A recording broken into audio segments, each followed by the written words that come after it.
Hello again, Touchstone Tribe. I'm back with another video. This will be a more serious video, so keep that in mind.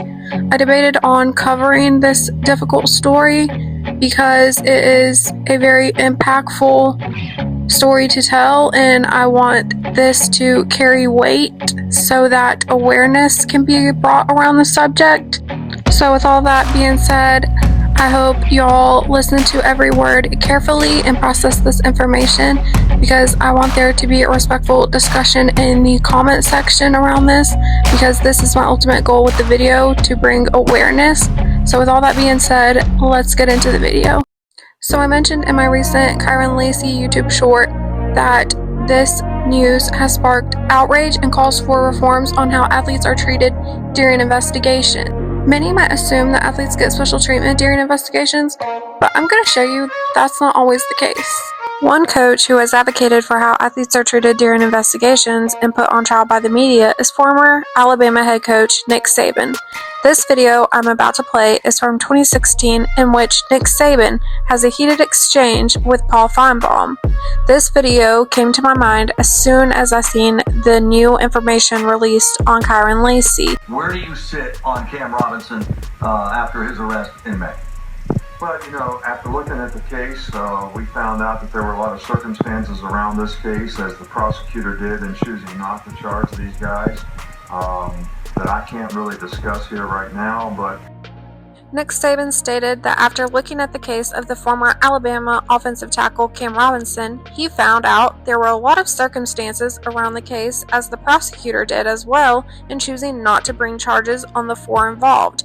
And you would think it would have ended when Saban said that he couldn't discuss right now what those circumstances were. But after Saban discusses how he was addressing the situation at the time, Paul Finebaum is going to push back. regardless of that circumstance, our stance on this is we want to do everything that we can to get these guys to change their behavior in terms of making better choices and decisions. And both guys have done a lot of things internally, whether it was police ride around, whether it was community service with delinquent type behavior situations with young people, where they've been counselors. And if they continue to do these things in a positive way, I'm not sure that we'll make the decision at a later time as to whether they'll be suspended for the first game or not. I wanted to point out that former Alabama head coach Nick Saban was known for not only providing second chance opportunities to former coordinators who had been fired, such as Lane Kiffin and Steve Sarkisian, but he was known for giving these second chance opportunities to players as well, to help rehabilitate their careers and give them an opportunity to be successful citizens in society. This is something Paul Finebaum was well aware of. We will get into that more later in the video.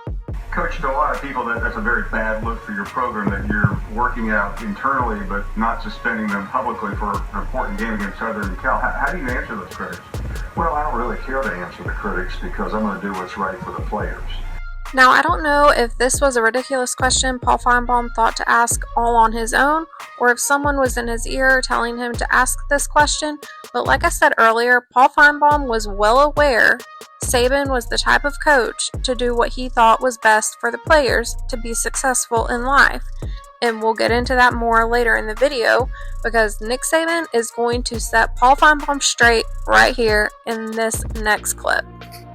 And if the players really did anything that wrong, they would have got charged with something. All right, so just because they got arrested, that's debatable if you listen to what the district attorney said, because simply the district attorney didn't say what all was. Like, there were 4 people in the car. Why did the 2 football players get arrested and the other guys not get arrested? You could tell Nick Saban did not want to have to get into the details of the case, as he stated early on. That was all he could say at this time, but Paul Finebaum had to push the matter. But I love how Nick Saban addressed this.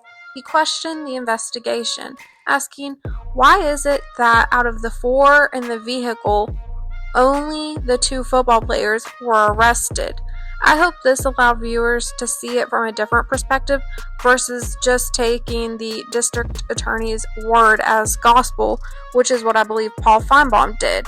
instead of knowing the details of the case, which Nick Saban is going to continue to get into. All right, there's no law about concealed weapons in Louisiana, is that right, Martin? You're from Louisiana.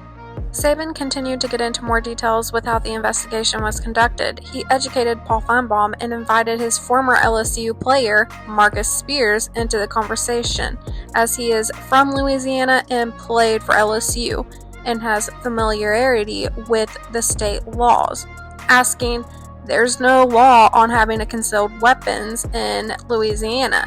And you could see Marcus Spears nodding his head in agreement with his former LSU head coach, Nick Saban. All right, so why did they search the car? Just because there was a gun on the You think they were persecuting the football? I don't, there's just a lot of questions there that are reasons that there weren't charges brought against these guys.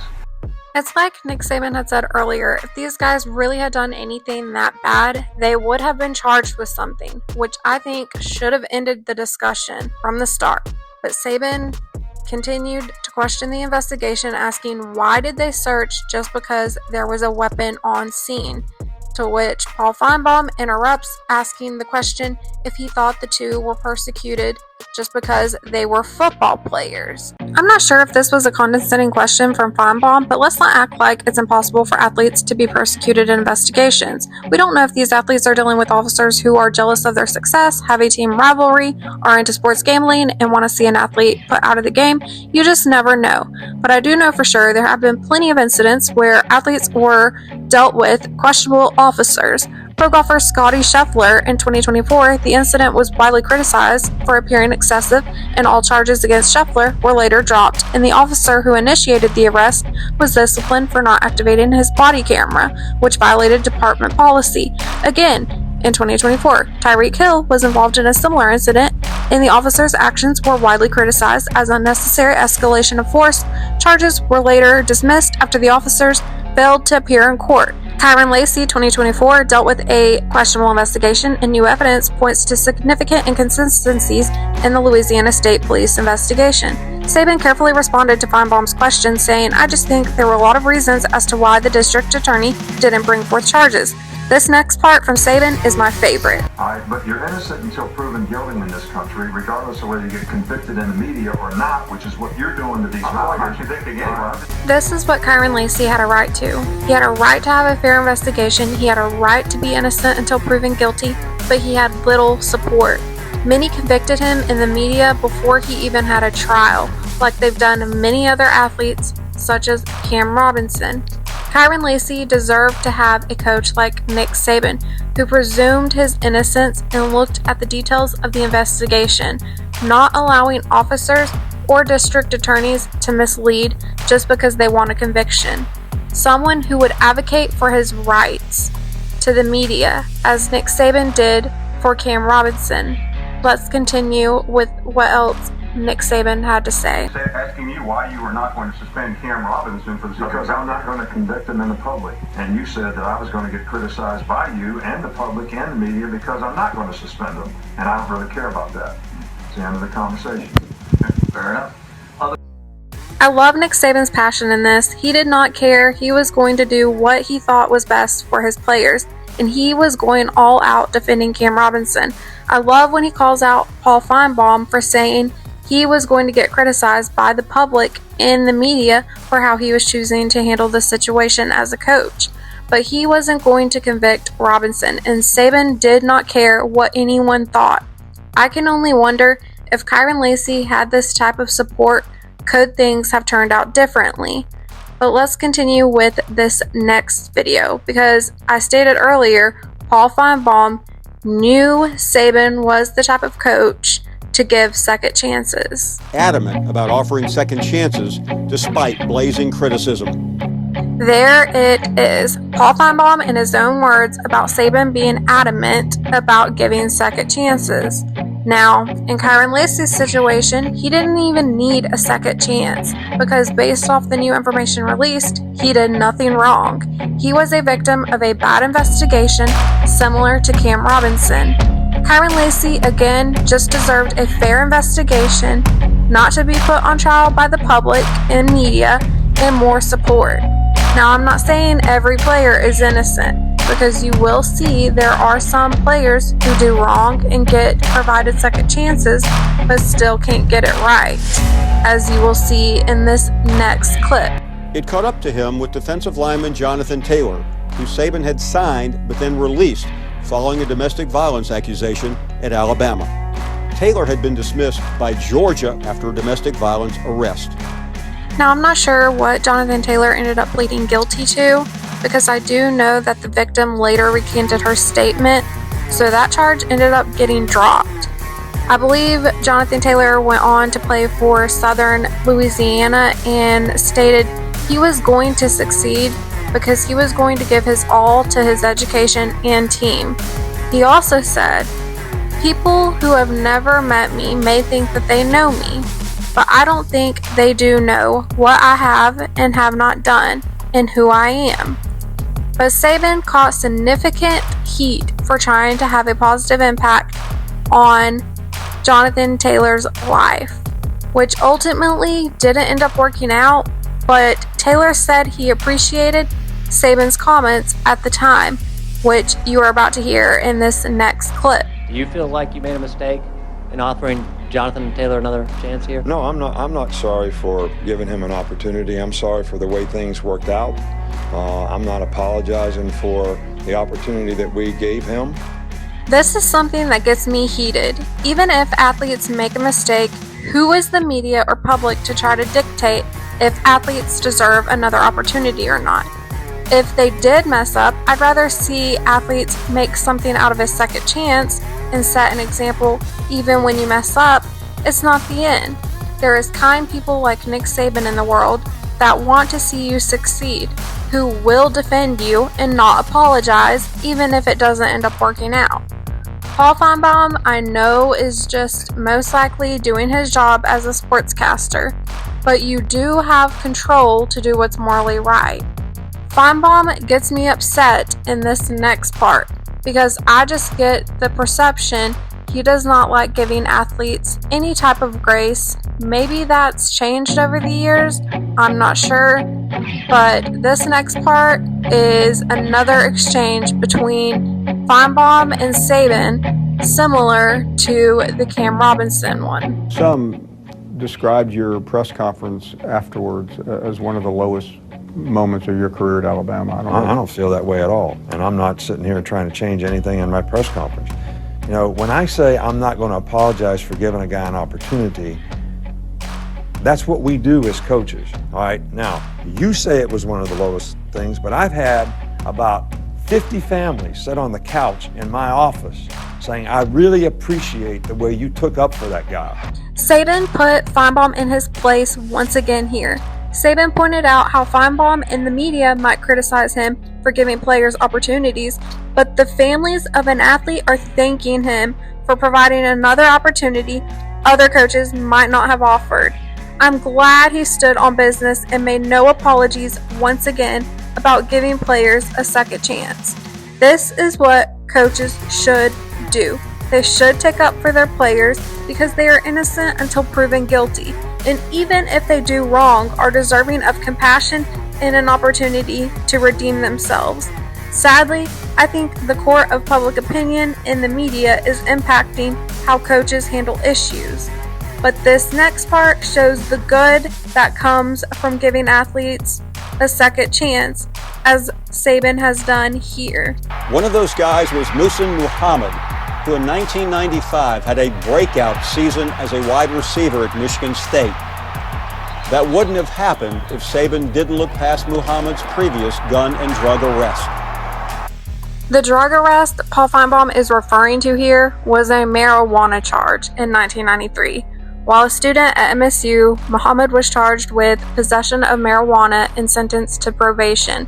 And then the probation violation happened during a traffic stop later that year when police found a loaded weapon in his glove compartment. This violated his probation and led to a 90-day jail sentence. Who knows how that police search went down, because there is always going to be a few good cops and a few bad cops. Officers who could be passionate rival fans with an athlete they search and have an agenda to keep them out of the game. There could be jealousy that a cop feels knowing someone else is living out their dream that they couldn't achieve.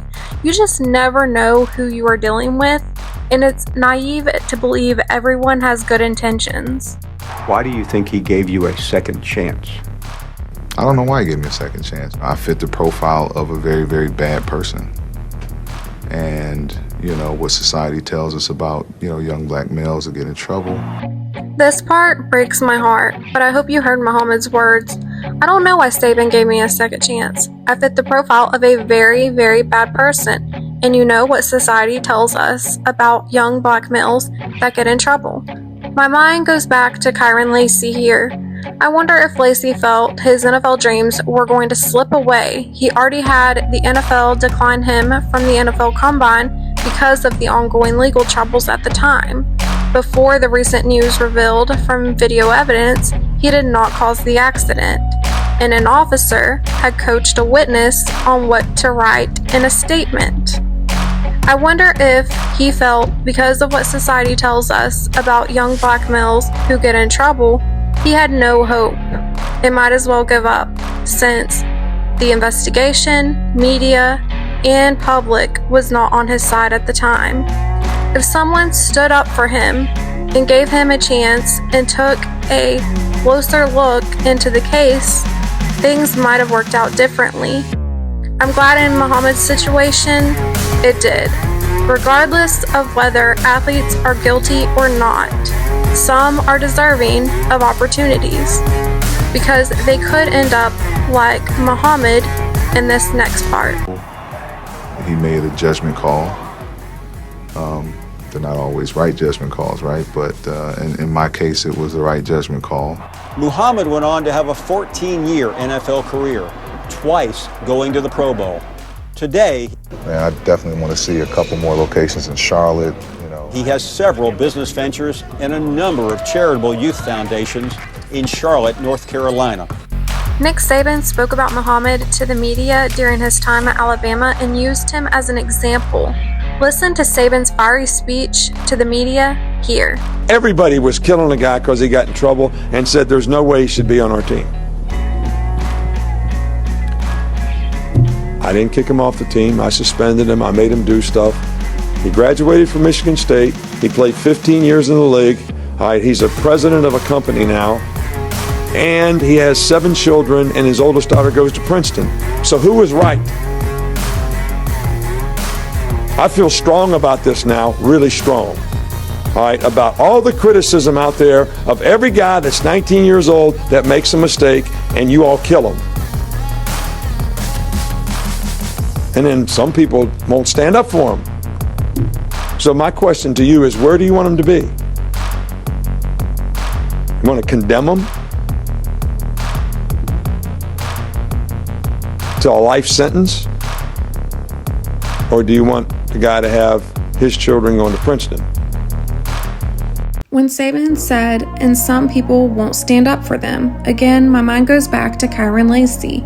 Many athletes are put on trial by the media and public, and by their standards, these athletes' careers should be over, instead of giving compassion or knowing beyond a reasonable doubt an athlete is even guilty or not. We are expected to give officers and district attorneys our trust and understanding during investigations, but we are not giving that same courtesy to athletes, which is what Kyren Lacy deserved. We hold these athletes to an unrealistic standard, and again, sometimes they didn't even make the mistake.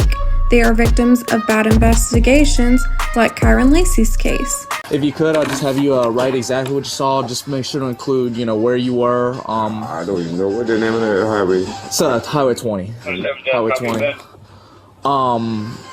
That you just. All right, me and my wife gonna figure out right quick. Okay, just make sure you add in there that you had to slam on your brakes, and the brakes you had to slam on the brakes to avoid that charger, and the brakes locked up to avoid that charger. That's. I ain't skid mark or nothing, but I wasn't even going for it. That lady in the back of me, she didn't saw what happened. That's how she called that wreck. She was running in the back of me. She pulled on the other side. Recently was discovered that he was 72 yards away from the crash. That police and state policemen tried to coerce and doctor and use ways to manipulate statements that put this young man behind bars. It's like Nick Saban says, where would you rather them be? Successful citizens who contribute to society, or condemned to a life sentence, or even worse, in a grave? My heart goes out to these athletes and their families who are affected by this. Kyron Lacy was supposed to be in the NFL. Kyron Lacy was accused of something and being investigated for something that he didn't do, and he died having to live with the guilt and the consequences of a guilty man knowing he was innocent. They changed his joy, they changed his life, and eventually he took his own life. This was supposed to be a career, but at least he was supposed to be here. At some point throughout his career, I would expect to have said his name. So I'm gonna say his name tonight. Amen. Kyron Lacy was innocent. Alright, Touchdown Tribe, that is going to be it for this video. I hope you found it to be informative, and it brings awareness to how athletes are treated during investigations and put on trial by the media. I hope you all are respectful in the comment section. You like, share, subscribe, do all the things to bring awareness to this topic, because that is my ultimate goal with this video. But that is going to be it. I will see you in the next video, Touchdown Tribe. Bye, guys.